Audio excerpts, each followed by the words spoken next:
আজকের ভিডিওতে দেখাবো কিভাবে আপনারা এমটিকে যে সিপিইউগুলো রয়েছে বুট লোডার আনলক করবেন। তো সর্বপ্রথম আমরা যে টুলসটি এখানে রান করছি এটা এমটিকেরই একটি টুলস, এটা ক্লাইম টুলস অর্থাৎ GUI 2.0 বা 3.0 যেটা রয়েছে সেটা আপনারা ডাউনলোড করে নেবেন এবং এখানে আমি এটা রান করলাম। ওপেন করার সময় একটু সময় লাগবে। এখন আপনাকে যে কাজটি করতে হবে, আপনার ভলিউম প্লাস ভলিউম মাইনাস বাটনটি চাপ দিয়ে ইউএসবি কেবলটি লাগাতে হবে। সর্বপ্রথম আপনার পাওয়ার বন্ধ করে নিতে হবে, অবশ্যই পাওয়ার বন্ধ করে নিতে হবে। পাওয়ার বন্ধ করে নেওয়ার পর ভলিউম প্লাস এবং ভলিউম মাইনাস যে বাটনটি রয়েছে সেই বাটনটি কিন্তু আপনাকে চাপ দিয়ে ধরে ইউএসবি কেবলটা লাগাতে হবে।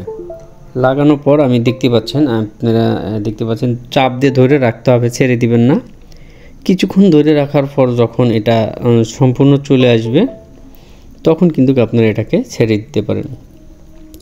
সো ধরার কম বেশি হলে কিন্তু এই ধরনের না আসতে পারে, এই ধরনের সমস্যা হতে পারে।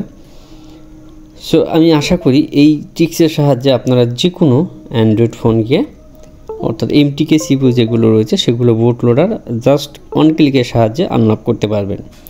সো এখানে বিভিন্ন অপশন রয়েছে, তার মধ্যে আমরা এখানে চলে আসলাম। আসার পর এখানে আনলক যেটি রয়েছে বুট লোডার আনলক নিচে ডান পাশে।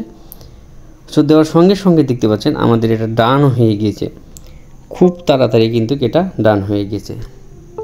সো বন্ধুরা দেখতে পারলেন জাস্ট অল্প কিছুক্ষণের মধ্যেই আমাদের এটা বুট লোডারটি আনলক হয়ে গেল এবং ডান সাকসেসফুল দেখিয়েছে।